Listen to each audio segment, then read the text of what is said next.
Tere tulemast! Kuulad Grit Startup turunduse podcasti, kus uurime edukatelt Eesti idufirmadelt, mis on nende turunduses töötanud. Mina olen Andres Unt. Ja mina olen Katri ja Helena Komp.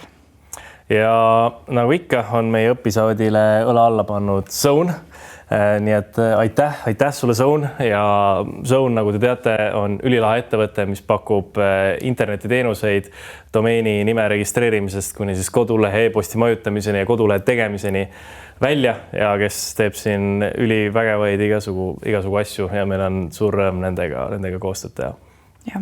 Ja nagu ikka, täna räägime B2B turundusest ja meil on külas selline ettevõte nagu e-agronoom ja e-agronoomi turundusjuht Silver Pohl. Tere! Tere! Rõõm siin olla. Väga tore! Ja täna Silveriga me räägime täpsemalt siis sellest, kuidas ehitada communityt ühele, ma ütleks, päris huvitavale sihtrühmale, kelleks on põllumehed ja kuidas siis toodet turundada sellises valdkonnas, kus võib-olla harjumused ei muutu üleöö ja ühe Facebooki reklaami peale ja Silver teab sellest päris palju, nii et hakkame pihta. Ja võib-olla tavaline inimene ei puutu e-agronoomi kui ettevõtte, brändi ja tootega nii palju tavaelus kokku või vähemalt ta ei tea, et ta sellega kokku puutub. Nii et selgita, mida e-agronoom üldse teeb?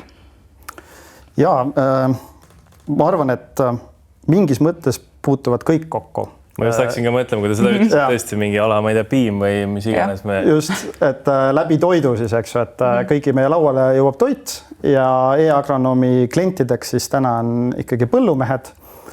Aga me ei ole põllumajandusettevõte, vaid me oleme siiski ikkagi tarkvaraettevõte. Ja kuidas siis üldse e-agronoomises nii-öelda sündis või millest see pihta hakkas, oli see, et siin peaaegu nüüd 10 aastat tagasi meie asutaja Robin Salu-Oks, tema isa on põllumees ja tema isal oli puudu üks hea sükene tarkvara tööriist, millega saaks siis oma, ütleme siis, ettevõtte igapäevaelu juhtida ja põllumehe üks elu suur osa on ka see, et ta peab igasuguseid asju kogu aeg raporteerima kellegele, kas tahab riik midagi teada, eks ju, PRIA küsib midagi ja nii edasi.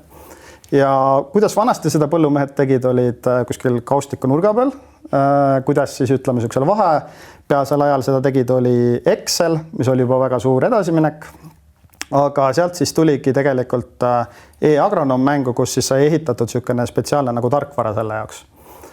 Ja väga suur kohe plahvatus oli alguses, e-agronoom hakkas kasvama, mindi hurraaga erinevatele turgudele ja edulugu oli suur alguses. Aga siis üks hetk tuli nagu taipamine, et tegelikult meie e-agronoomi platvormi sees peitub veel mingit väärtust. Ehk siis see ei ole ainult niisugune nii-öelda ägedama, ütleme siis nagu finants- ja planeerimisjuhtimise tarkvara platvorm, vaid et meil on palju infot ja me oleme tegelikult suuresti niisugune nii-öelda ka data ettevõtte tänaseks, ma võiks öelda.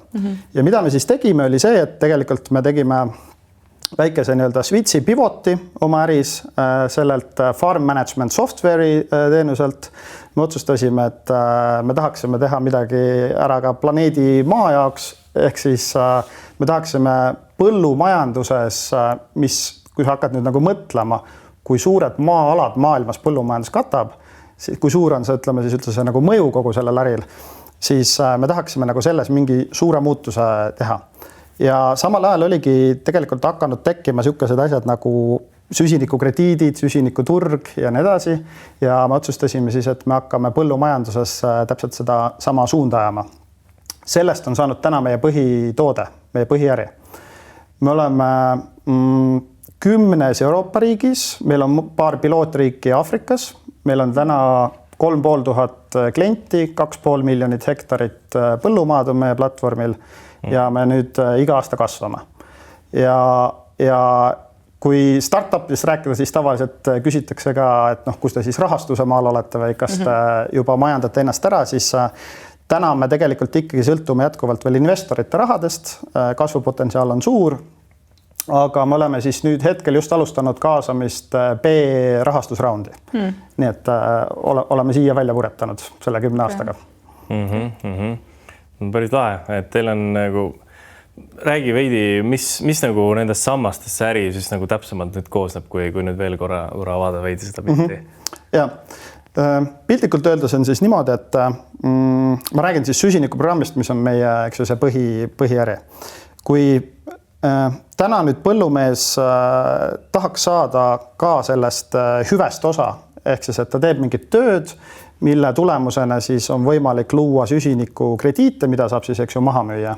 Siis seda ei saa põllumees lihtsalt niisama teha, et ma nüüd hakkan looma kuskilt süsinikukrediiti.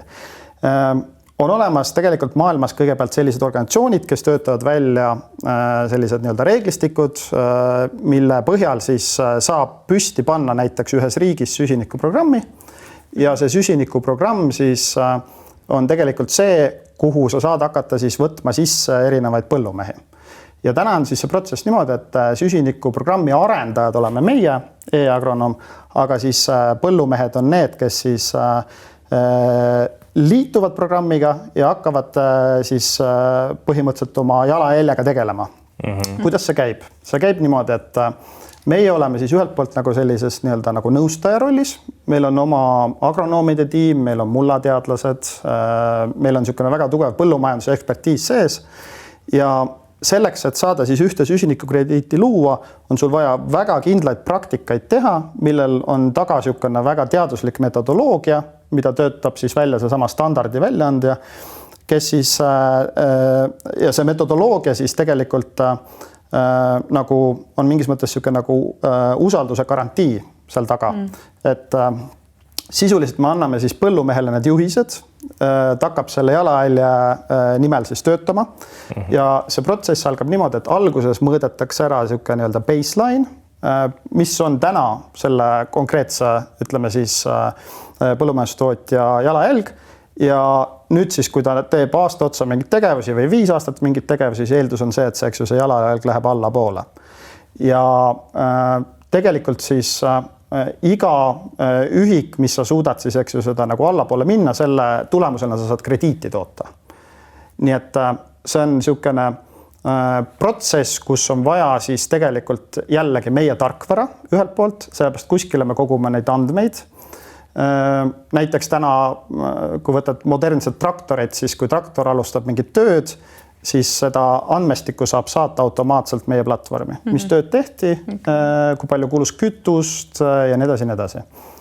Ja seal on hästi palju erinevaid aspekte, ma võib-olla nii detaile ei pea minema, aga põhimõtteliselt siis meie oleme nüüd süsiprojekti arendajana need, kes siis, eks ju, natukene õpetavad, kontrollivad, mõõdavad ja siis edastavad need andmed, eks ju, süsiniku standardipidajale Verrale, kes siis omakorda auditeerib neid ja ongi võimalik siis süsinikukrediidid mingi aeg välja anda, kui kõik klapib oma vahel nii-öelda kogu protsess. Ja siis see põllumees nagu müüb selle ära nii-öelda selle krediidi või? Jah, asja iva on nagu see kuidagi rahaline pool juures. Jah, asja iva siis ongi selles, et kus siis nii-öelda meie teenime, eks ju, siin ongi see, et meil on iga põllumehega siis leping, nende krediitidest teatava protsendi siis võtab e-agronom endale, see on siis selle teenuse eest, mida me sisuliselt pakume ja ülejäänud tulu tuleb siis põllumehele konto peale. Ja meie jaoks on see eelkõige niisugune mahu business, kui sa vaatad seda laiemalt selles mõttes, et miks me keskendume väga hektarite saamisele, on see, et iga hektar on võimeline tootma, eks ju, järgmise portsu süsiniku krediiti. Ja sellepärast meil ongi oluline kasvada, mida suuremaks me kasvame, seda efektiivsemaks läheb meie majandusmudel ka nagu mingis mõttes. Ja siis te need krediidid teed rahaks siis kuidagi või? Jah, krediitide puhul on siis täna meil olemas niisugune asi nagu vabatahtlik voluntary carbon market. Ja täna see siis toimub niimoodi, et see on sisuliselt marketplace. Jah, see on sisuliselt marketplace, kus saab osta, eks ju, süsinikukrediite. Näiteks Microsoft saab mingi maani oma jalajälge, eks ju, offsetida, seda nimetatakse offsettinguks. Siis tal mingi osa on siiski, nad tahavad endale väiksemalt jällegi, neil on vaja see nagu mingil muul moel saavutada. Ja siis põhimõtteliselt me kutsume seda natukene nagu looduse sponsoreerimiseks. Et Microsoft läbi krediitide ostu sponsoreerib siis meie planeeti või meie loodust. ja täna see toimub niimoodi, et vabatahtlikul süsinikuturul kellelgi ei ole kohustust osta.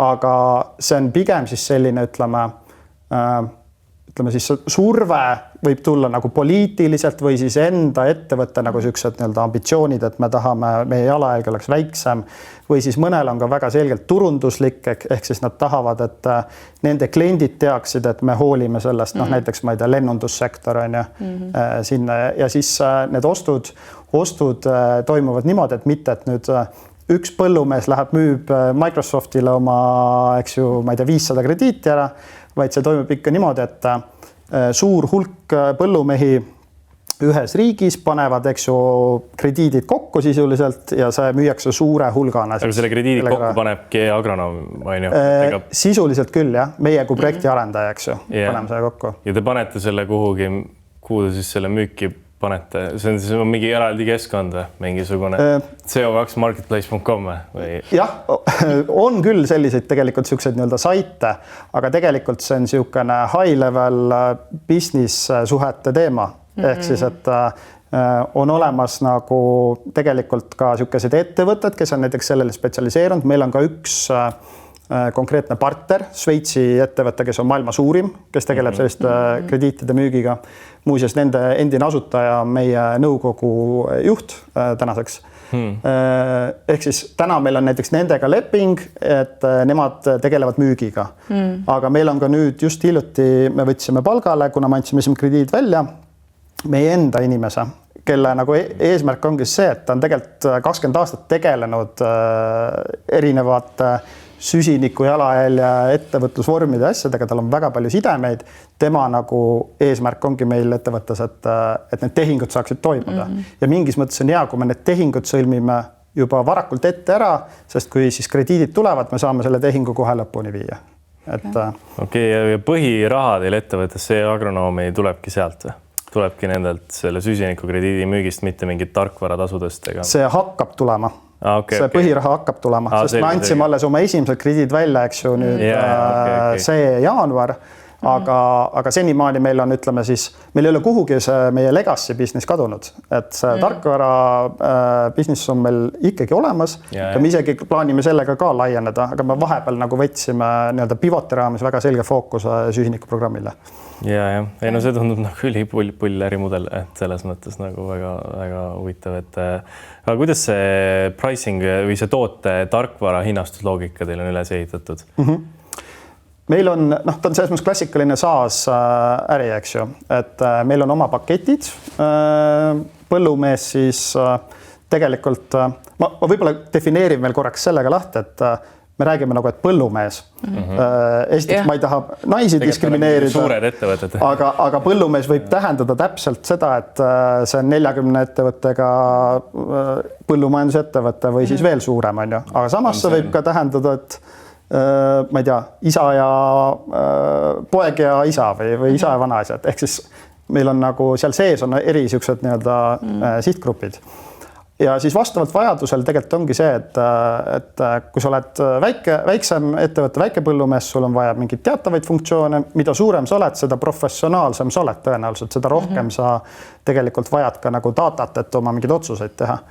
Ja siis selleks ongi meil nagu erinevad pricingud, aga me saame ka teha alati niisugust nii-öelda tailor-made ütleme siis paketti.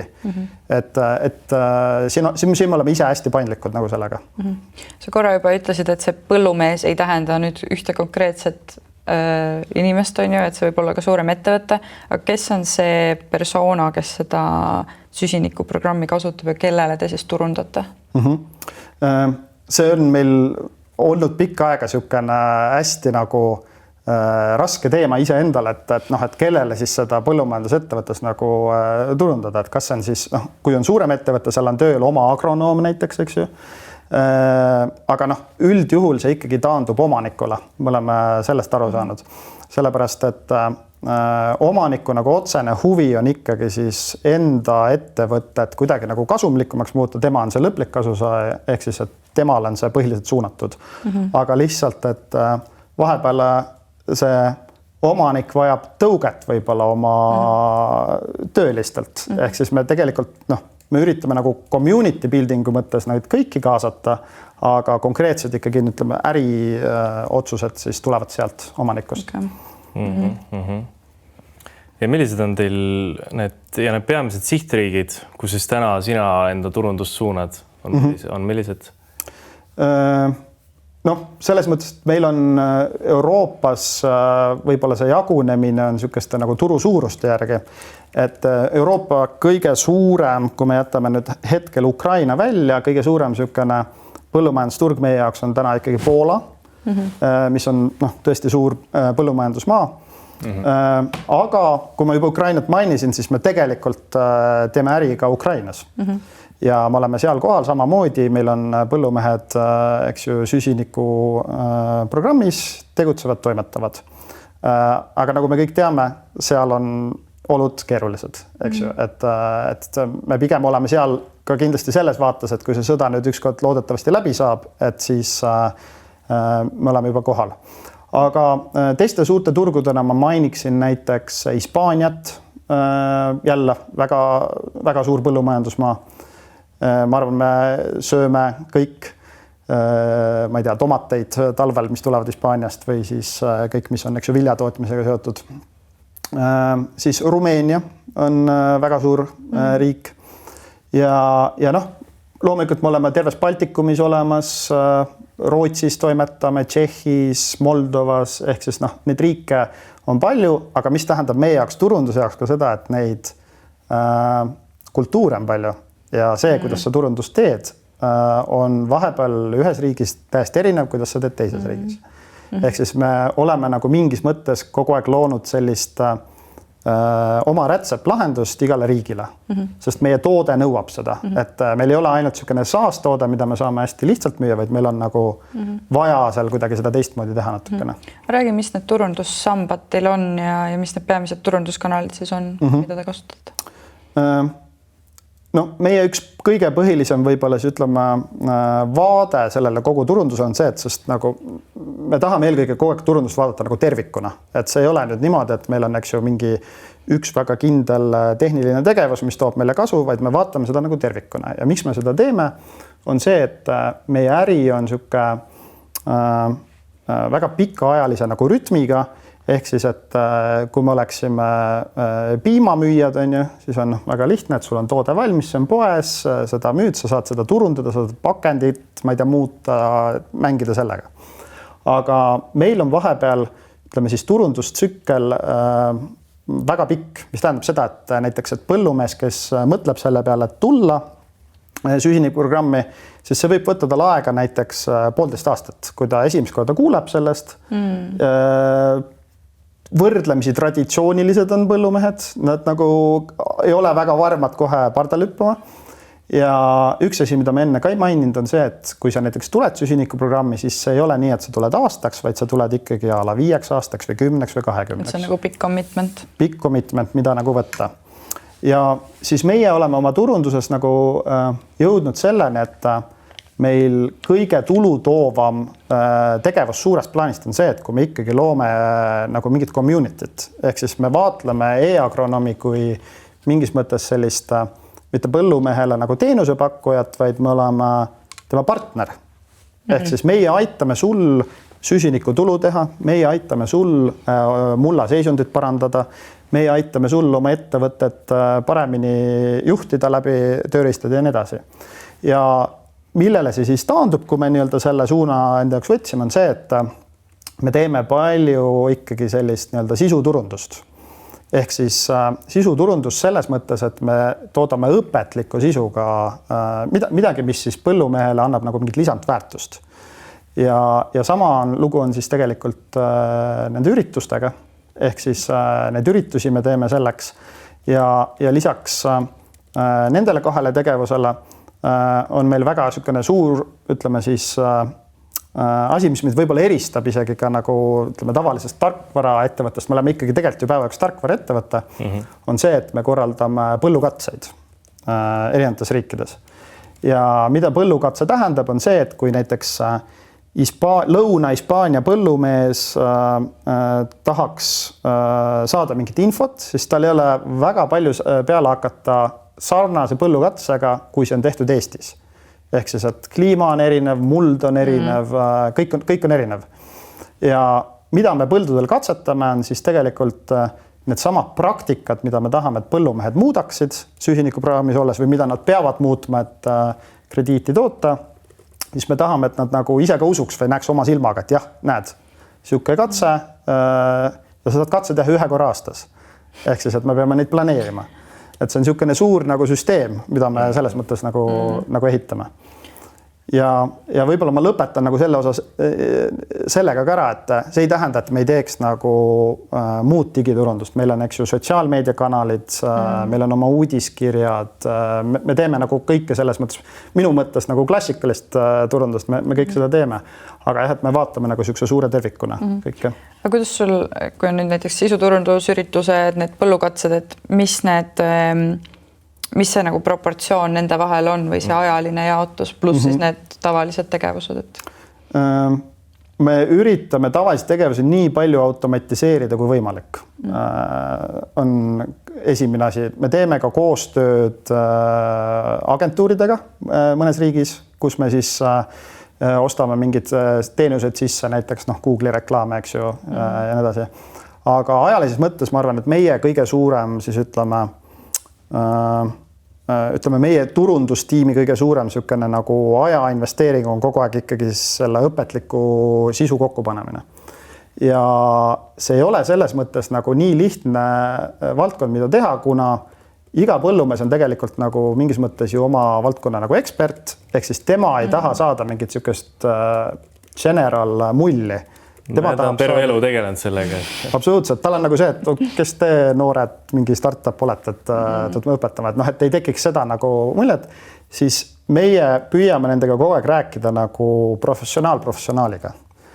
Aga et seda nüüd sisu kokku panna, siis see on nagu niisugune suur koostöö meil ettevõtte sees, siis meie, eks ju, agronoomia tiim, meie siis süsinikutiim ja sellega me nagu siis töötame, meil on omad, eks ju, mingid plaanid, tegevused, mis me teeme.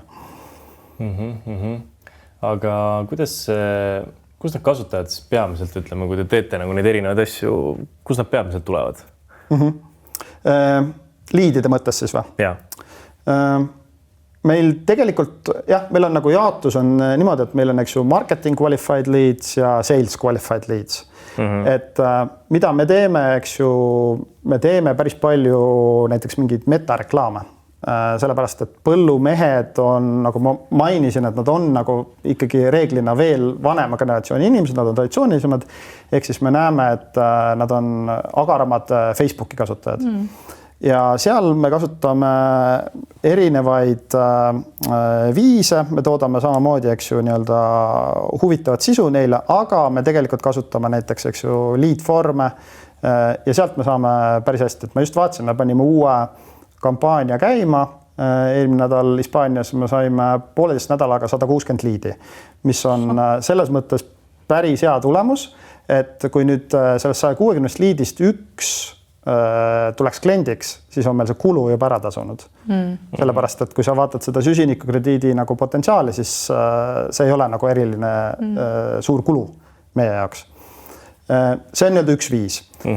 Teine viis on loomulikult siis näiteks need samad üritused. Alati nendele üritustele tuleb põllumehi, kes ei ole meiega seotud. Nad lihtsalt kuulevad meist, me saame sealt nende andmed, nad mingis mõttes tulevad koha peale natukene võib-olla nagu katsuma, et kes me oleme, mis juttu me ajame. Ja kui nad näevad, et koha peale, et teised põllumehed on ka seal, kes on juba võib-olla programmis ja nii edasi, sest me tihtilugu näiteks kutsume ka esinejateks põllumehi või siis kutsume selliseid huvitavaid esinejaid välismaalt, näiteks ma ei tea, vihmaussi teadlased või ühesõnaga midagi sellist, mida sa võib-olla iga päev ei kuule, siis pärast seda me näeme kohe, et meil jälle programmi liitujad piikivad.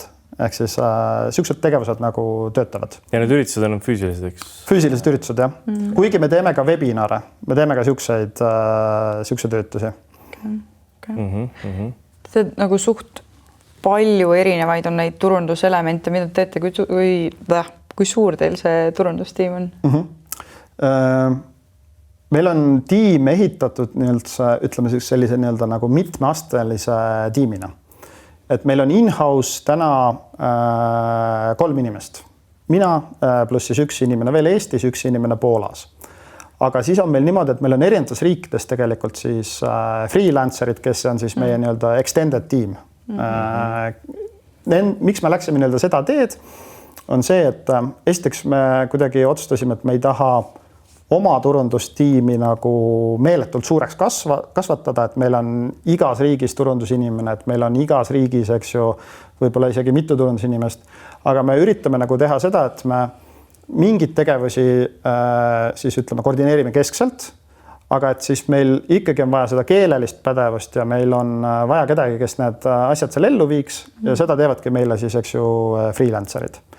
Ja nende puhul me väga hoolikalt kõigepealt koolitame neid.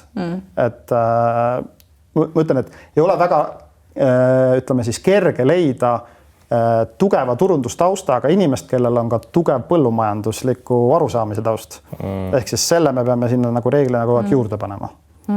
Aga näiteks neid üritusi siis käite ise ikkagi koha peal tegemas või on siis ka need freelancerid teevad? Ürituste puhul on meil jällegi erinevalt, et näiteks riigid, kus meil on tiimid suuremad, näiteks Eesti või Poola, sellele üldse küsimust, meil on oma country tiimid juba nii piisavalt suured, et ürituste korraldamine on nagu selles mõttes lihtne.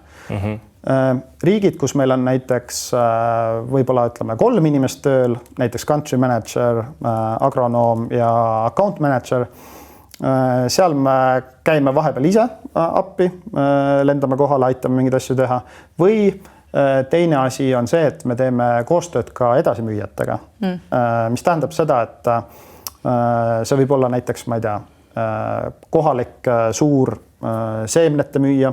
Me ei tee reeglina koostööd näiteks, ma ei tea, väetiste müüjate, kes siis läheks võib-olla meie missiooni ütleme siis vastu äri mõttes. Aga traktorite müüjad on okeid, sest ilma traktoriteta ikkagi ei saa, eks ju. Ja siis resellerite puhul on see, et nende võimekus on nagu erinev. Et kui sul on niisugune suur rahvusvaheline bränd, näiteks John Deere traktorite müüjad, meil on mitmes kohas just nemad resellerid, siis neil on reeglina olemas oma sisemine turundustiim ja me sisuliselt teeme nendega niimoodi koostööd, et nemad teevad need tegevused ära, aga siis ütleme sellise algse nagu suuna me paneme koos paika ja vahepeal, kui midagi on vaja, siis me loomulikult süngime, eks ju, omavahel. Ehk siis, et ma arvan, et meie turundussüsteem on üks segasemaid, kui nii võtta, kui sa vaatad peale, et meil on nagu just mõtlen mitmeastmeline, aga see on nagu kuidagi ajapikku niimoodi välja kujunenud ja ma ei väida siin kindlalt, et see on nagu optimaalne, et võib-olla saab seda kuidagi nagu teist pidi teha, aga see on ka natukene niisugune nagu startup ettevõtte asi, et kuidas me kasvanud, mis meil on muutunud juhtunud, et võib-olla 2 aasta pärast me kuidagi profileerime ümber selle, veel ei tea. Aga see sinu aeg nüüd, kui korra mõelda nüüd sinu aja peale nagu turundusjuhina, siis kuhu sul aeg nagu peamiselt nädalas läheb? Ta läheb reeglina ikkagi tegelikult inimeste juhtimise peale, selles mõttes, et ma pean päris paljudes projektides nii-öelda olema kaasas ja me anname ka tegelikult sisemiselt mingis mõttes sellise nagu teenusepakkuja rolli välja. Et vahepeal on vaja meil erinevatel tiimidel mingeid, ütleme siis nagu turunduslikke elemente. Ehk siis, et näiteks ma ei tea, meil on, eks ju, Carbon tiim, võib-olla meil on nüüd krediitide müügi aeg, siis meil on vaja sellega tegeleda, et meie krediitide müügid jõuaksid kuidagi nagu meediasse või et me saaksime sealt, eks ju, kaudu. Ehk siis peamiselt ongi see, et me oleme nagu keskne teenusepakkuja, aga meil on mingid väga kindlad tegevused, mis me aastalõikes teeme ja minu roll on siis jah, seda nagu süsteemi hallata, et nagu ma selgitasin, see süsteem ei ole väga lihtne, et meil on tiimi koosolek, me saame ühes ruumis kokku kord nädalas, vaid meil toimub kõik nii-öelda videokõnedes, eks ju. Ja see ongi niisugune nagu kaugelt juhtimine võtab nagu grammikene rohkem aega kogu aeg. Et jah, tore oleks tegelikult saada kokku. Ma arvan, siin on potentsiaali järgmiseks episoodiks, et kuidas turundustiimi globaalselt juhtida. Väga huvitav, väga lahe. Aga tuleme korra selle sihtrühma ja sihtgrupi juurde tagasi. Et kui palju siis sellisel sihtrühmal loeb näiteks see, et mida teeb konkurent või mida teeb naaber põllumees oma põllu peal, et kui palju nad näiteks otsuseid selle järgi teevad? Mulle tundub või vähemalt seda on kuidagi näidanud, et väga palju. Et see on niisugune klassikaline, et sa sellest naaberpõllumehest tahad ikka natukene nagu parem olla. Et ütleme siis niimoodi, et see ongi nagu ühelt poolt selles mõttes ka asi, mis mingis mõttes ma ütlen, et meie turundust nagu lihtsustab. Et kui üks põllumees näeb, et teine on süsinikuprogrammis ja kui tuleb näiteks uudis, et nüüd anti süsinikukrediidid välja, nad on saanud esimesed väljamaksed, siis sisuliselt see teine põllumees teeb ju seda sama tööd seal kõrval. Siis on nagu, kui sa paned kaks asja kokku, et okei, aga miks siis mina ei võiks sellest saada nagu lisatulu. Et see on nagu, ma arvan, et üks niisugune nagu hea sisseehitatud turundus, automaatne turundusmudel, kui rääkida nagu põllumeestest. Aga kui palju just tegin enda lõputööd ja siis ma sealt lugesin, et ma tegin B2B SaaS-turundusest. Seal oli, et 65% B2B müüjatest enne koguvad infot enne väga palju, enne kui nad teevad päringu ja tihti nad on juba otsuse kujundanud selleks hetkeks, kui nad päringu teevad. Kas põllumeeste puhul kehtib ka sama või? No ikka kehtib, nad on selles mõttes inimesed nagu meiegi. Põllumehed otsivad infot, eks ju, chatide abil, otsivad, eks ju, Google'davad, teevad eeldud, räägivad naabritega ja nii edasi, nad panevad seda pilti kokku. Mis on meie võib-olla äris nagu üks asi, mis on olnud kogu aeg nagu selliseks nagu teemaks, on see, et põllumehed on olnud nagu mingis mõttes nagu skeptilised. Et mis asi see süsinikukrediit siis ikkagi on, et see tundub nagu mitte millestki millegi tegemine. Aga pärast seda, kui põllumehed hakkavad siis nagu programmis tegelikult ise tööle, näevad, et nad teevad mingeid muudatusi, siis nad näevad, et tegelikult need muudatused nagu reaalsed asjad. Ja see ei ole ainult niisugune nagu õhumüümine enam nende jaoks, vaid et need muudatused võivad tihtilugu olla see, et sa pead näiteks vähem kündma oma põldu. Mis tähendab seda, et sulle automaatselt jääb raha rohkem kätte, kuna sa ei kulutanud kütust, sa ei kulutanud oma aega. Ehk siis mingid sellised asjad nagu on nagu real thing. Unustasin algse küsimuse ära, kuhu ma juba driftima läksin. No põhimõtteliselt sa vastasid jah, et nad ikkagi samamoodi teevad väga palju eeltööd selles mõttes. Just, täpselt. Ehk siis, et miks ma ütlesingi, et enne, et see, nagu see tsükkel on pikk, on niimoodi, et meil on... 1,5 aastat seal marineerib ja teeb eeltööd. Jah, just, et on olemas ka teisi ettevõtteid, kes... Vot seda tahtsingi öelda, et on olemas ka teisi ettevõtteid, kes pakuvad sarnast asja ja kuna algselt seda tihtilugu vaataks skepsisega, siis on see küsimus, aga mille põhjal ma nüüd otsustan, et üks on õige ja teine ei ole. Et ma arvan, et see on nagu niisugune põhiküsimus, mis on kogu aeg põllumehe peas, enne kui ta nagu selle otsuse teeb. Aga mis see trigger neil on siis, et mille põhjal nad ära otsustavad, et okei, nüüd ma võtan selle agronomi programmi? Senimaani ju me oleme suutnud oma sisuturundusega olnud piisavalt veenev ja oma üritustega, et me füüsiliselt käime ka kohal, sest väga paljud ettevõtted ei tee seda. Ütleme, et ettevõtted ei olegi nagu väga palju selles sektoris, aga kes teevad sama asja, mis meie, aga need, ütleme, meie konkurendid.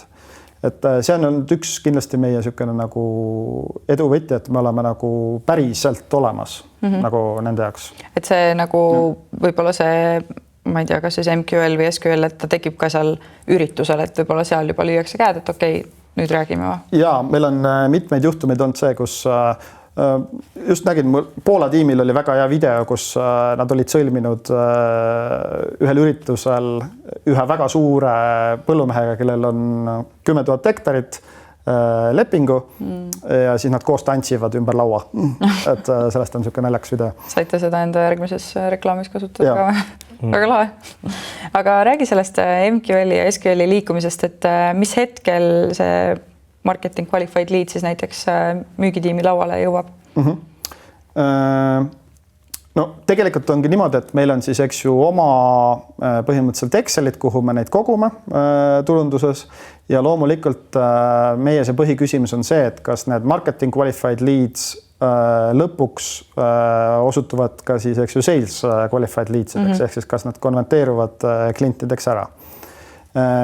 Mis on nagu oluline, on see, et me oleme sisemiselt väga palju ka saanud rohkem aru, et keda me nagu püüame.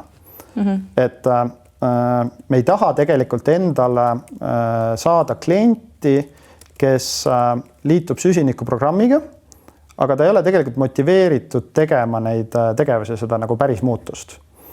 Ja see on nagu selles mõttes ülioluline, et kui seda ju päris muutust ei toimu, siis meil võib neid kliente olla, ma ei tea, 100 000, aga sellest ei ole mingit kasu.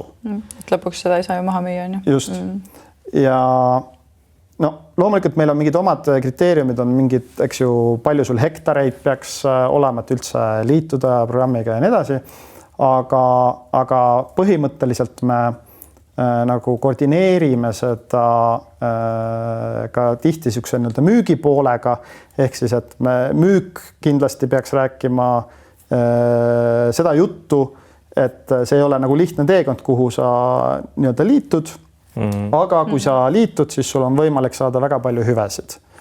Ehk siis, et vahepeal on hea isegi, kui mingid kliendid ei konverteeru, selles mõttes, see on nagu mingis mõttes niisugune nagu kliendi valimine. Ja selles mõttes ta on erinev nagu SaaS businessist, et kui su iga klient, kelle sa saad endale maksva kliendi, sul hakkab tulu jooksma ja nii edasi. Aga kuna meie paneme sinna nii palju seda muud tööd taga sisse, siis me ei taha nagu sellele aega kulutada nii palju. Aga kas sa mainisid, et teil on niisugune Excel, aga kas teil on mõni CRM ka või et... Ja, on.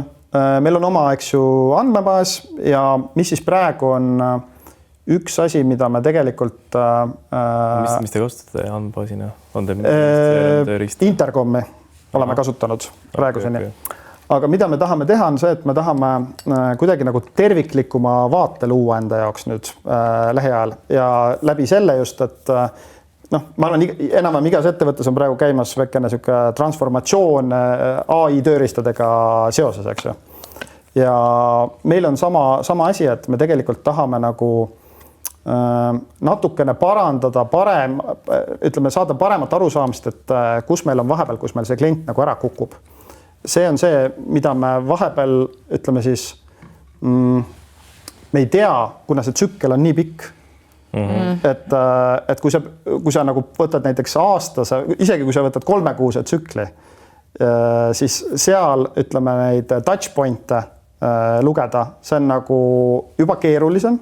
Aga kui sa võtad näiteks 1,5 aastat, siis on nagu see, et kuidas sa teed seda, et kuhu ta vahepeal kaob. Ja loomulikult me kasutame, eks ju, Pipedrive'i, meie müügimeeskond ja meil on siis oma, eks ju, põhimõtteliselt niisugune nagu datavaade ka turundustiimil, kust me saame asju näha, aga me tahaks nagu selle nüüd kõik kokku panna. Ja siis me hetke mõtlemegi, et kuidas seda nagu välja ehitada, kuidas seda teha, et see meie järgmine samm. Jah, Messent episood räägib sellest, Kriti üks episood räägib Dark Funnelist, et kuidas seda ei olegi võimalik võib-olla kokku lugeda ja võib-olla... Et kui te hakkate seal neid touchpointe kuidagi mõõtma, siis teeme part 2, et siis, et kuidas seda 1,5 aastat seal suudate mõõta, see kõlab huvitavalt. Aga see kommuuniturundus, või sa ütlesid, et ehitate seda community't, on ju, et peale ürituste, mis veel sinna turundusse läheb, millest see veel koosneb? Turundusjärgselt me teeme alati niisugust nii-öelda aftermarketingi ka, ehk siis, et jällegi meil need üritused on tihtilugu nagu koht, kus sa saad mingit teadmist, ehk siis kas me saame sealt mingid videod, kas me saame sealt siis mingid blogid, postitused kokku panna, mida me saame siis taasturundada. Ehk siis me üritame nagu igat üritust mitmekordselt ära kasutada. Ja selles mõttes meil üks kanal, kuhu me alati need, eks ju, siis välja saadame, on loomulikult meie enda kliendibaas läbi uudiskirjad, eks ju. Samas me teeme läbi sotsiaalmeedia nagu veits laiemale avalikkusele selle info siis jälle teatavaks. Et nad on selles mõttes nagu klassikalised tegevused, ma ütleks. Aga vii meid natuke sinna sisse, et põllumeeste üritus kuskil Bulgaarias, see on nagu siuke, mida nagu kohe ei suuda mõelda või Rumeenia, et milline see kava on, kuidas see välja näeb, siuke üritus ja kaua see kestab? Meil on kujunenud siuksed, ütleme, võib-olla teatavad formaadid välja juba ja need on kujunenud niimoodi, et me kuidagi ajapikku on juhtunud nii, et me testime Eestis kõigepealt mingit ürituse formaati ja kui see toimib meil hästi, siis me teeme seda sama asja mujal. Üks ürituse formaat on näiteks selline, et kõigepealt algab päev sellise nii-öelda konverentsiga. Ütleme näiteks kell 10 hakkab pihta, siukene, ma ei tea, 3, maksimaalselt 4 tundi on siuke nagu konverentsi osa või ütleme seminar, kus sul on mitu esinejat. Ja peale seda kogu seltskond liigub edasi siis tegelikult näiteks põllule, kus meil on, me oleme seda päris nüüd mitmel korral kasutanud, kus meil on näiteks kaevatud siukene hiigel suur auk põllu peale, kuhu siis põllumehed saavad sisse minna ja seal ootab neid mullateadlane, kes vaatab, eks ju, mullakihte, räägib neile erinevaid asju, põllumehed saavad küsida küsimusi. Ja me teeme neid jällegi neid, ütleme siis põllukäike oma katsepõldudel. Et ütleme, siukene nagu üks formaat. Ja mis pärast saab? Nad tulevad seda august välja? Nad tulevad august välja, neil on tavaliselt näiteks, me teeme nad, ma ei tea, 4 erinevaks grupiks. Ühed on augus, teised on kuskil telgi all, kus toimub mingi, ma ei tea, ongi vihmausside lugemine või vaatamine. Ja nad liiguvad nende nii-öelda punktidest läbi kõik ja siis hiljem kulmineerub näiteks söögiga. Söök on väga tähtis muideks. See on üks põhiassi, mille järgi põllumehed ka üritusi hindavad. Või tegelikult ma olen üldse inimesed, kui nad kuskil käivad. Ja see söök tuleb mingi õhtul kell 6 või kell 5 või? Ma ütleks, et see tuleb siis pigem mingi siukene kell 2. Et ütleme põllu peal sa oled, ütleme, paar tundi näiteks.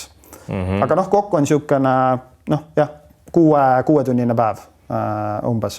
Okei. Ja söövad ära ja siis lähevad nagu minema? Jah, siis lähevad koju tagasi. Okei. Et seega 4 on nagu hiljemalt läbi see asi? Just.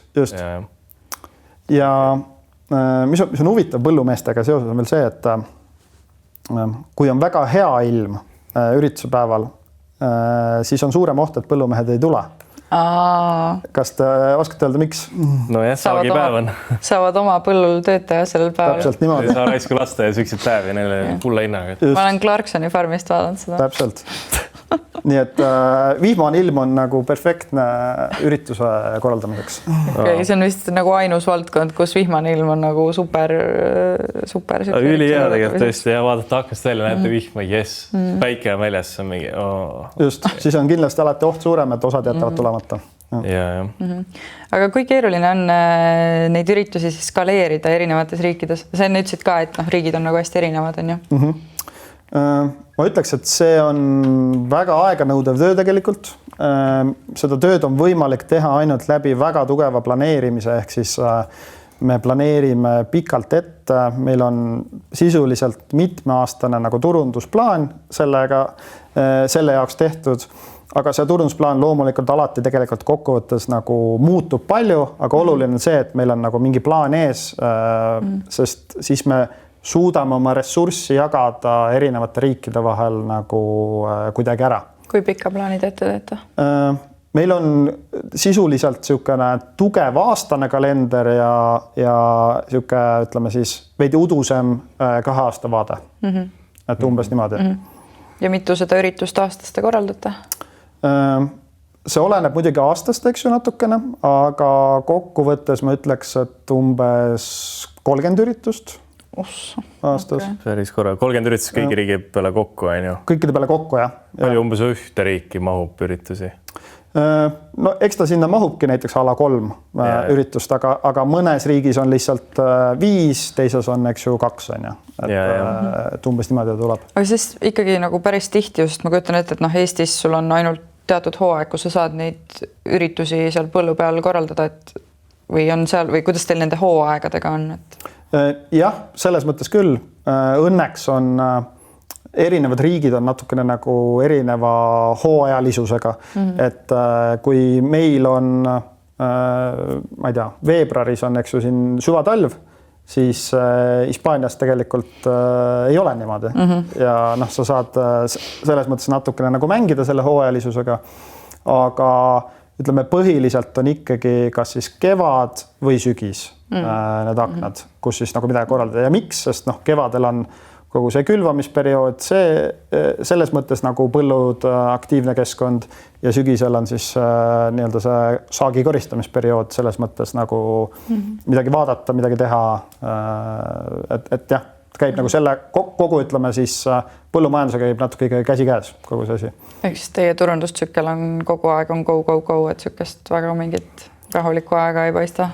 Ei ole jah, tegelikult sellepärast, et me teeme ka nagu online üritusi, nagu ma enne mainisin, näiteks webinare, et selleks ongi sobilikum siis talveperiood.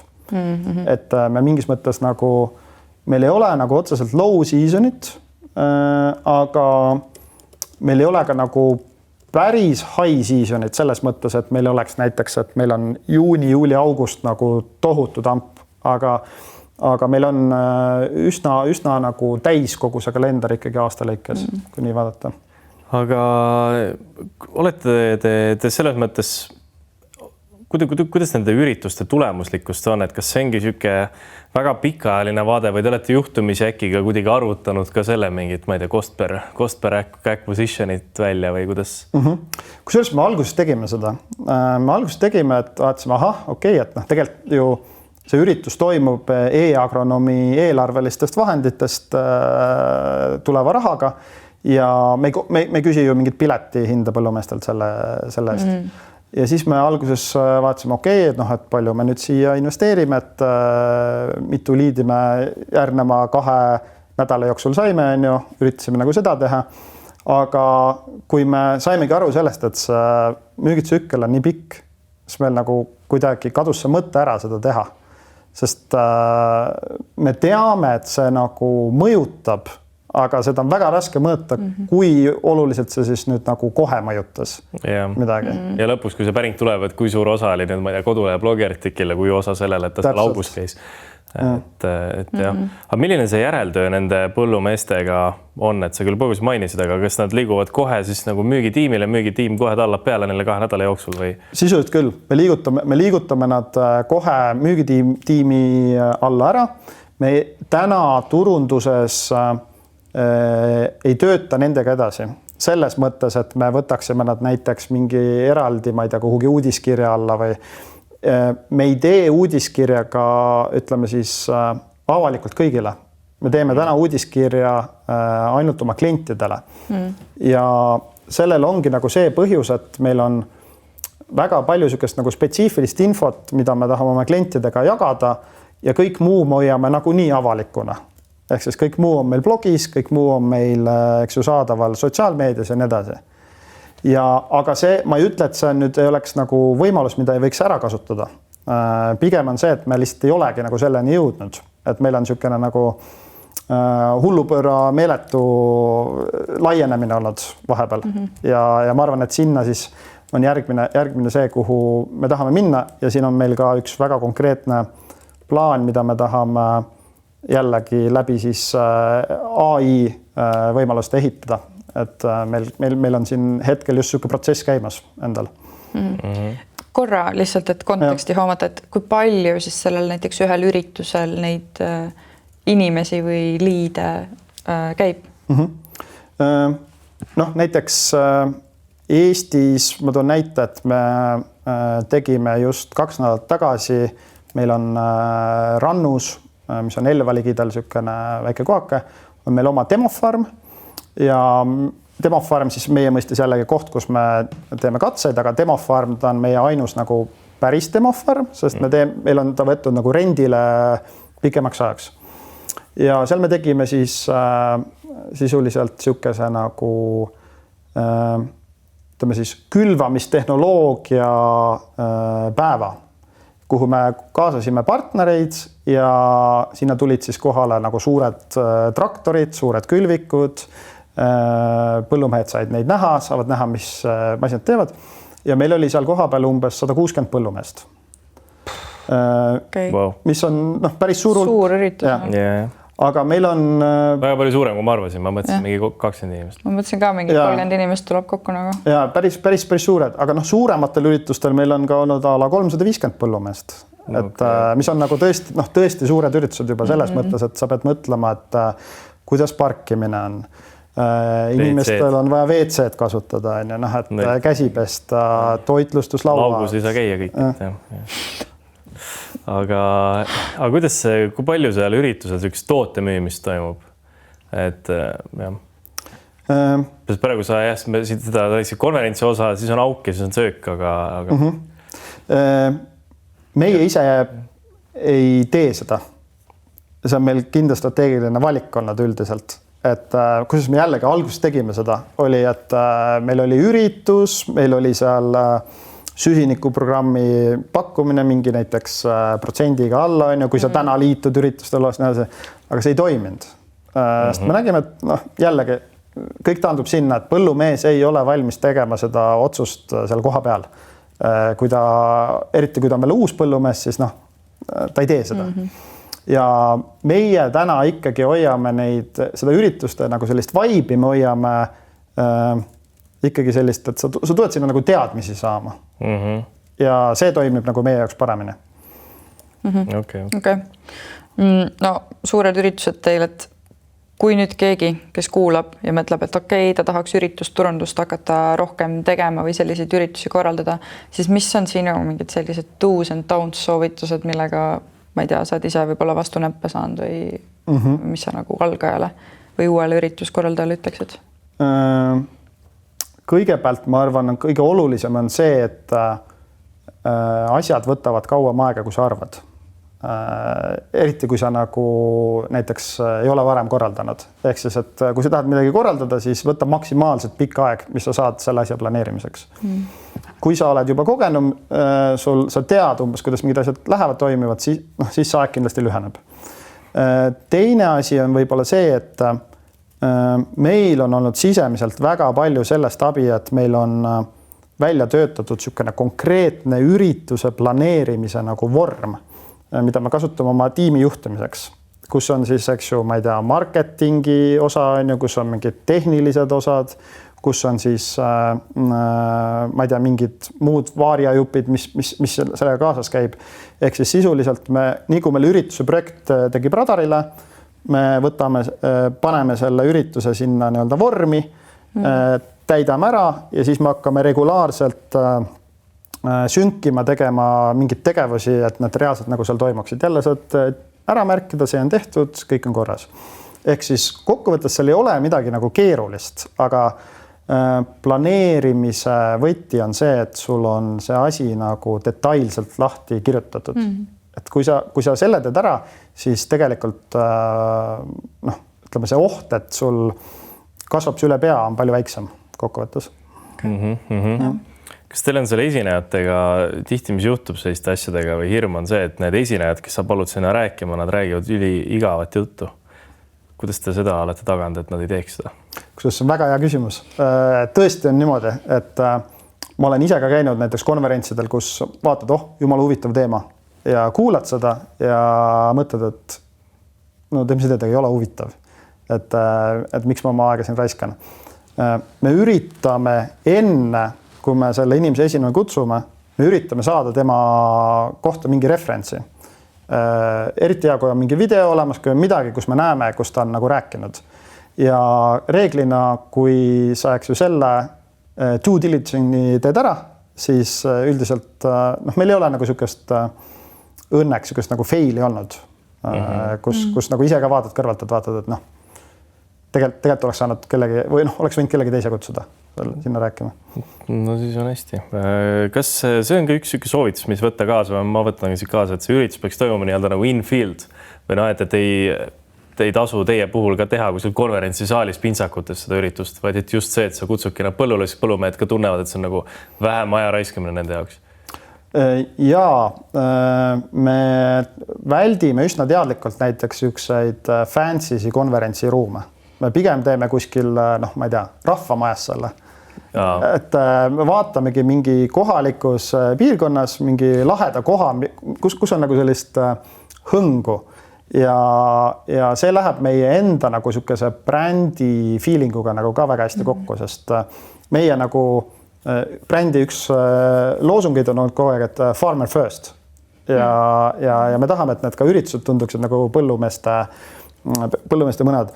Eelmine aasta oli väga lahe üritus, näiteks meil Hispaanias Zaragoza piirkonnas, kus meie üritus toimus sisuliselt sihukeses vana tööstuslik nagu angaar, kuhu siis põllumehed tulid kohale, seal olid ka mingid, ma ei tea, heinapallid, asjad olid laiali ja kilakola, aga siis kui me panime sinna need lauad ja toidud ja kõik sisse ära, see muutus kuidagi nagu nii mõnusaks, nii õdusaks ja siis kui need samad Hispaania põllumehed seal olid juba natukene veini joonud, sest vein käib seal toidu juurde, sa ei saa ilma selleta. Jällegi kultuuriline erinevus, Eestis sa ei pane veini, seal sa pead panema veini.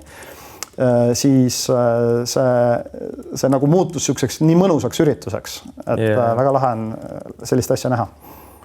Aga et see ürituse teema siis tõmmata kokku, mõnest üliäge teema selles mõttes ja ma arvan, et startupidel on siit väga palju õppida, väga palju üritatakse teha digis, mugavalt, soojas ruumis, aga et tõesti minge põllu peale näidake vihmausse. Et kuidas need, et siis viimane küsimus selle teema blokiks, et kas et meenuta korra, mis kanalite tegevustega te inimesi sinna üritusele kutsute, mis on seal nagu teie playbook, mis on töötanud kõige paremini, mis on kõige efektiivsem? Jaa, meil on reeglina riigis, kus me tegutseme, on oma Facebooki kanal, kus me alati loome evendi, kus me teeme siis tasulist reklaami. See on meil üks nii-öelda nagu must have. Teine asi on see, et me töötame ka partneritega, kes siis on jällegi, nagu ma enne mainisin, eks ju, näiteks ma ei tea, John Deere traktorite müüjad, ka neil on omad kliendibaasid, kes ei pruugi olla alati, eks ju, meie kliendid. Kui võimalus, siis me kaasame neid ja nemad siis saadavad läbi, ma ei tea, uudiskirjad, saadavad enda kliendibaasile ka selle välja. See, kusjuures toob päris palju meile juurde. Enda kliendibaasile loomulikult kommunikeerime, eks ju, kas see on siis läbi WhatsApp gruppide või eks ju emaili kaudu, aga me oleme ka kasutanud vahepeal võimalust näiteks kuhugi kohalikku raadiosse panna, et see jällegi oleneb natukene nagu sellest riigist, et kui sa võrdled näiteks ma ei tea, Moldovat Eestiga, siis Moldova on väga tore riik, just käisin seal eelmine aasta, aga ütleme nii, et kui sa sinna lähed, siis sa näed ikkagi, et nagu aeg on seisma jäänud. Et sihukene Eesti 90-ndad. Ja siis sa peadki seal natuke teistmoodi lähenema sellele. Teedki mingi plakateid, jah? Ja, just. Okei, viimane asi veel üritiste kohta. Mis on näide mõnest ürituse pealkirjast, mis toob selle nagu rahvasaali? Meile pealkirjad on küllaltki standardiseeritud. Meil on üks põhipealkiri, mida me paneme, ongi näiteks see, et otsekülvi demopäev. Mis nagu ütleb ära. Just demopäev, et sealt näidatakse midagi. Just, et sa näed seal midagi reaalselt. Mitte ei ole mingi harimine või et see... Roundtable. Just. Väga hea, ülihead nõuanded, ülihea playbook. Räägime sellest sisutootmisest. Sa enne ütlesid ka, et te töötate hästi palju oma nende mingite science tiimidega või nii-öelda nende oma ala ekspertidega koos.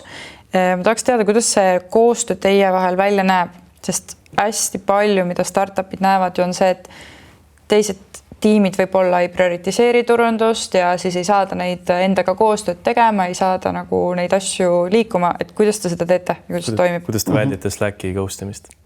Ja kahjuks pole üldse võõras mure mulle. Oleme ise samamoodi näinud seda ja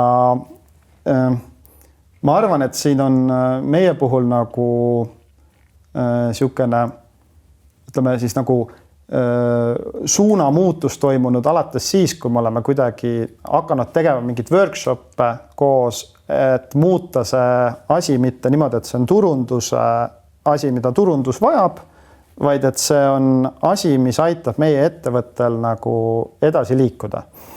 Ja see tähendab seda, et ma olen ise nagu ka kõva nagu workshopi usku selles mõttes, et me olemegi teinud vahepeal nagu seda sisu planeerimist mingite periooditi niimoodi, et me teeme teiste tiimidega koos nagu mingid tööpäevad, kus me vaatame, paneme kokku enda jaoks mingid potentsiaalseid teemasid, mingid kalendrid, mingeid asju ja paneme sinna ka nagu mingisuguse nagu ajaraami, et kus meil võiks see sündida.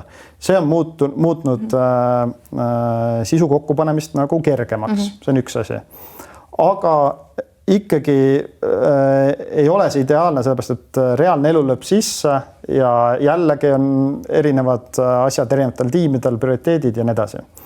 Ja siin puhul me nüüd oleme läinud seda suunda, et me hakkame, või me praegu vaikselt juba ehitame endale sellist AI agenti, mis oleks, ma ise ütlen selle peale, et oleks sama tark kui meie mullateadlane, meie agronoom, aga tal oleksid ka andmed reaalselt näiteks mingist piirkonnast, mis on meil olemas oma platvormil, kelle abil saaks turundustiim toota sisu nagu kiiremini, kergemini ja hiljem proofreadimiseks edasi anda.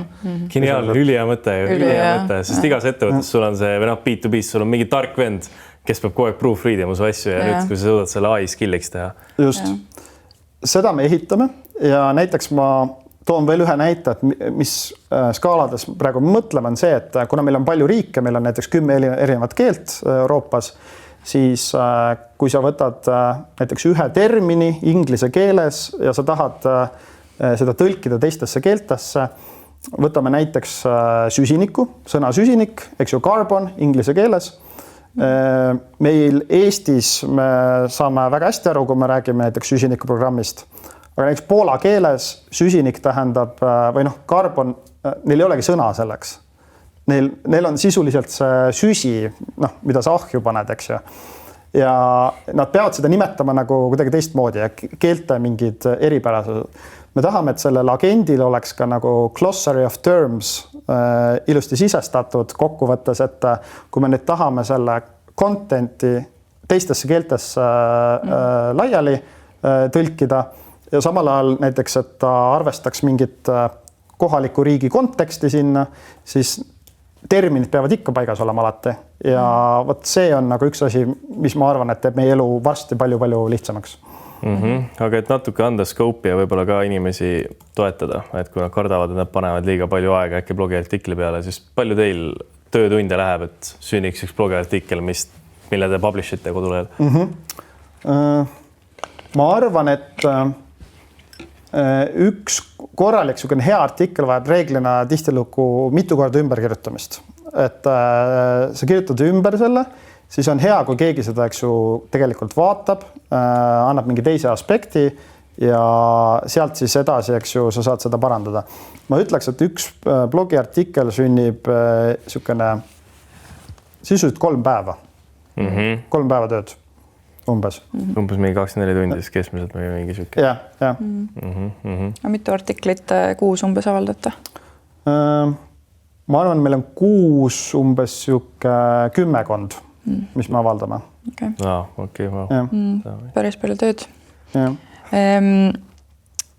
Sa mainisid, et ehitate on ju seda AI-agenti endal turunduse jaoks, aga siis kui me tegime seda prep-kõnet, siis sa rääkisid ka teie sellest uuest AI agronomist. On või?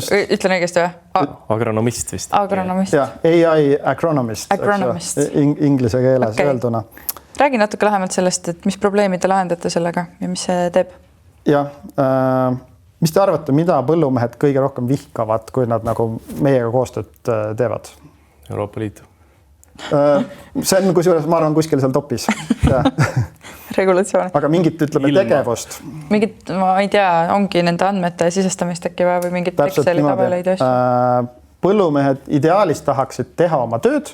Nad ei taha tegeleda sellega, et nad peavad kuhugile platvormi mingeid andmeid sisestama selle kohta, mis nad on teinud ja nii edasi ja nii edasi.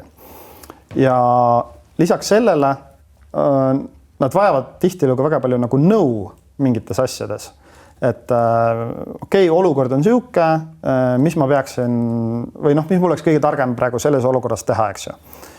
Ja mida me siis täna olemegi nagu teinud, mida me varsti plaanime siis launchida, me oleme loonud sellise nagu nii-öelda sisuliselt nagu abimehe põllumehe jaoks. Ja mida see tähendab on see, et me teame oma klientide kohta väga palju, meil on väga palju andmeid nende kohta. Eks ju, me teame, millised on nende põllud, me teame, millised on mullad, me teame, mis seal kasvab, me teame, milline on kliimastik, me teame väga-väga palju. Ja meil see AI agronomist saab kogu seda infot ära kasutada niimoodi, et me saame tegelikult luua selle sideme, jällegi uue taseme sideme meie kliendi ja meie platvormi vahel. Ehk siis, et me praegu oleme siis töötanud sellega, et meil on agent, kes on igal põllumehel oma isiklik personaalne assistent, kes aitab tal siis tegelikult tema andmetest lähtuvalt mingeid asju lahti mõtestada, mingeid asju küsida. Ja kui ma esiteks tein selle nagu andmete sisestamise poole, siis tegelikult me saame seda nagu liidestada ka näiteks traktoritega. Meil on olemas ka, ma ei saa veel sellest kahjuks väga veel rääkida, aga meil on olemas üks füüsiline toode, millega me tuleme ka selle aasta numbrises turule, mis siis aitab jälle andmekogumisele kaasa. Ja sisuliselt see, ütleme, suund, kuhu me liigume, on see, et me tahame, et mõne aja pärast põllumees ei peaks enam ise ühtegi ühikut datat ise sisestama. Okay. Ehk siis, et see data voolab kõik sinna, aga tema on sisuliselt see, kes siis nagu kinnitab selle.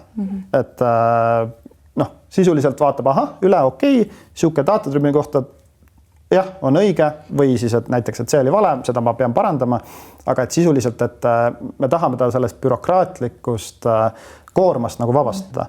Ja kui me selle nüüd ära teeme, siis see on niisugune nagu fundamentaalne muutus kogu selles äris, põllumajandusäris.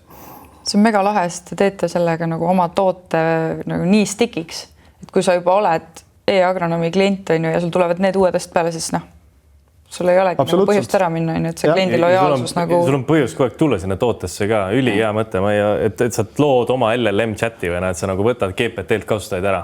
Et täna, mis nad ajavad, sa ChatGPT-ga küsivad, et nüüd nagu mine küsi meie selle tootega, mis on targem, millel on rohkem andmeid. Just, ja ei tundu mingi meeletull arendus nagu mingis mõttes, et ja ei olegi täpselt, et selles mõttes, et tegelikult seda saab ju sisuliselt iga üks oma valdkonnas mingis mõttes teha. Et sa lihtsalt pead nagu tegema selle treenimisprotsessi läbi, sa pead ehitama selles mõttes ikkagi IT-süsteemid, et nad sinu andmetega, eks ju, oleksid hästi sünkivad, aga see on niisugune täitsa tehtav protsess, ma arvan, enamikele ettevõtetele. Väga lahe. Sa rääkisid meile enne ka sellest, et teil oli üks niisugune väga kurioosne juhtum paar aastat tagasi, kus teie brändiga tehti väike sahker-mahker. Ma arvan, et seda oleks lahe rääkida kuulajatele, mis juhtus. Ja ma räägin selle laheda loo ära, siis ma vaatan sellele praegu kui lahe lugu tagasi. Oli 2023 niisugune nagu juhtum, see oli vist mingi sügisene aeg, kus üks hetk hakkasid meilt investorid, partnerid nagu küsima, et oota, et mis te olete nagu oma brändi muutnud või?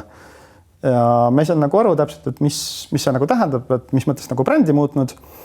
Ja siis saadeti meile paar linki ja avame lingi, vaatame, et meie veebileht, nagu täismahus meie veebileht, aga nurgas on logo ära muudetud, URL on teine, eks ju, aga muidu on täpselt meie leht. Ja siis vaatasimegi, et okei, kus see siis nüüd tuli, hakkasin ruttu siis ise uurima seda asja ja leidsin kohe uudise, mis oli muuseas levinud väga palju meedias ringi, et üks suur investeerimisplatvorm andis A-raundi investeeringu, ma ei mäleta isegi, mis see summa oli, aga ala mingi 10 miljonit eurot sellele ettevõttele, kes siis oli nii-öelda selle meie... Sellele nagu fake ettevõttele. Jah, fake ettevõte, kes oli meie veebi siis nagu ära varastanud justkui. Ja kohe hakkasin siis uurima, meil on ka oma PR-agentuur, võtsin nendega ühendust, vaatasin, et mis me nüüd teha saame, sest me olime ise ka raha kaasamas just tollel hetkel. Ja vaatasin, mis me teha saame, hakkasime uurima ja ühesõnaga long story short, kaevusime sinna sisse ja tuli välja, et mingid tüübid Indias lõid siis fake investeerimisplatvormi, kuhu saavad siis väikeinvestorid ka nagu osakutena ennast sisse osta. Ja siis nad andsid välja uudise, nad varastasid meie veebilehe, andsid välja uudise, et nad investeerisid sellesse väga palju tõotavasse ettevõttesse. Ja sisuliselt nende skeem oli siis see, et nad tahtsid teenida nende väikeinvestorite pealt, kes usuvad sellesse suurde platvormi ja ma ei tea, kas neil oli siis plaan teha veel fake ettevõtteid, et kuidagi nagu oma tegevust näidata. Ja meie siis ühesõnaga põhimõtteliselt võtsime nad kohe liistule, igal pool andsime teated välja, et see on nagu fake, aga mis oli väga huvitav oli see, et see uudis oli läinud kuidagi läbi igasugusest süksest quality checkist. See oli nagu suures meedias, rahvusvahelises meedias, et siuke investeering oli juhtunud.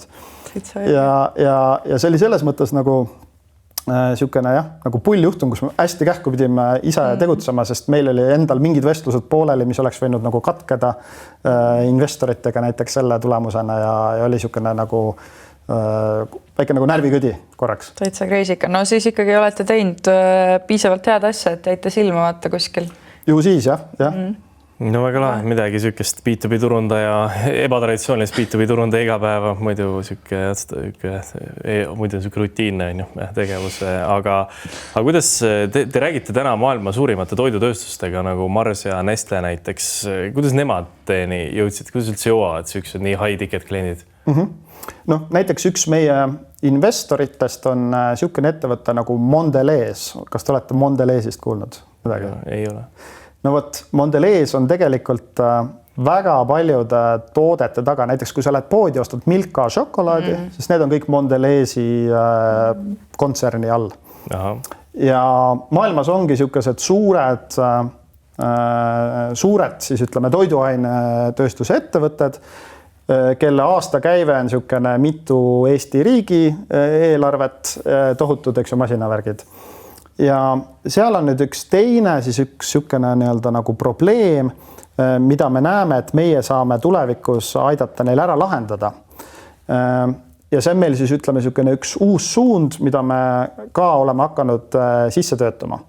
Ja mida see tähendab, ma kõigepealt seletan lühidalt ära, et mis probleemi lahendame seal, on see, et kui täna nüüd suured toiduainetööstused, näiteks need samad Nestel või Mars, keda sa juba mainisid, tahavad aru saada, milline on nende toodangu jalajälg, siis neil on väga raske seda teha, sellepärast näiteks vilja ostetakse suurtelt viljapörsidelt. Piltlikult öeldes viljatootjad viivad vilja kokku, see segatakse justkui piltlikult öeldes seal ära, keegi ostab, aga sa ei tea, kes selle tootis, mis jalajäljega tootis ja nii edasi. Ja mis siis on meie nagu ütleme võimalus seal on see, et tegelikult toiduainetööstus tahab seda jalajälge teada ja me saame olla siis nii-öelda selle põllumehe ja selle toiduainetööstuse nii-öelda vahel, kes teeb sama asja, mida me teeme süsinikuprogrammis, me aitame tal oma jalajälge vähendada ja mõõdame tema jalajälge ja me saame selle põllumehe panna otse kontakti niimoodi, et näiteks ta oma vilja müüb otse toiduainetööstusele. Toiduainetööstus on nõus maksma natuke preemiumit selle eest ja meie võtame siis vahelt selle teenustasu. Okei, väga asjalik. Aga see on äri, mida ei ole täna olemas veel. Aga kuidas ikkagi Mars ja Nestle, kuidas nemad ikkagi leiavad teid? Pigem vastupidi. Meie leiame neid. Okei, et see on nagu otsemüük. Ja see on jällegi siukene väga pika tsükliga. Et kui vaatad suured korporatsioonid, siis selleks, et jõuda ühelt taseme inimeselt teise tasemise inimeseni, siis sul läheb ikka niisugune tubli mitu kuud aega, enne kui sa saad mingile koosolekule, eks ju. Et selles mõttes see on niisugune äri, mis meil täna ei too mitte midagi veel sisse, aga me näeme, et tulevikus, et siin on nagu suur potentsiaal. Väga lahe, väga äge. Jah, ma võtan oma alguse sõnad tagasi, et teie agronoom ei ole tavainimesega kuidagi seotud, igatepidi on seotud. Just. Okei, aga lõpetuseks anna üks raamatu, blogi või podcasti soovitus ka kuulajale. Ja ma hiljuti, ma annaks nagu kohe nagu värske soovituse selles mõttes, et ma ei tea, kas see on teil saates läbi käinud või ei ole. See on hea, kui on, et siis meil moodustubki pingelist. Ja, ma lugesin niisugust raamatut nagu Unreasonable Hospitality. Ma arvan, et ei ole käinud läbi. Ei ole käinud. Will Gaidara on selle autor ja see raamat räägib põhimõtteliselt ühest New Yorgi restoranist, 11 Madison Park ja mille poolest nad on kuulsad. Ma ei tea, kui te teate näiteks niisugust sarja nagu The Pair, mis on ühest Chicago ütleme siis tippkokast ka, siis nemad on natukene võtnud lihtsalt sellest raamatust mingeid aspekte. Aga ühesõnaga see raamat räägib nagu sellest, kuidas see restoran klienti kohtleb. Ja mida nad on teinud aastaid nagu teisiti on see, et nad on üle võlli täitnud klientide nagu mingid niisugused soove. Et näiteks ma toon teie näite, et restoranis on sul kliendid, teenindaja kuuleb, et nad on, ma ei tea, mõne tunni pärast lennu peale minemas, on turistid ja nad omavahel räägivad, et me jõudnudki kuulsat New Yorgi 1 euro pitsat süüa. Ja kui see info jõuab, eks ju, kliendi teenindajana, siis see saadetakse kööki. Kui neil endal ei ole aega seda teha, siis keegi saadetakse ruttu ostma pitsat ja see pitsa tuuakse enne, kui nad lauast lahkuvad sinna koha peale. Aga noh, seal on näited nagu palju veel markantsemaid. Aga mida see raamat nagu annab selle, et kui sa teed oma asju niimoodi, nagu kõik teevad, siis sa tegelikult ei paista välja.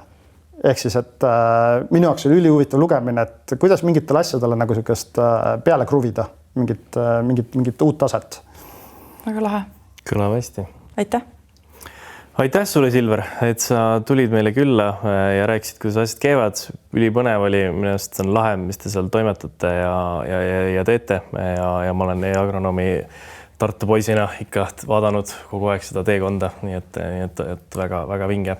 Ja aitäh Zone'ile, et sa tänast episoodi oled toetanud ja aitäh sulle, kes sa kuulasid ja ma loodan, et see oli sulle huvitav ja kui see episood sulle meeldis, siis jaga seda oma sõpradega, oma ülemusega, oma kolleegidega, et nad oleksid sama targad kui sina ja jaga seda ka enda Instagram stories või LinkedInis ja kui sa kuulad meid Delfi taskus, YouTube'is, Spotify's või Apple Podcastis, siis vajuta subscribe nuppu.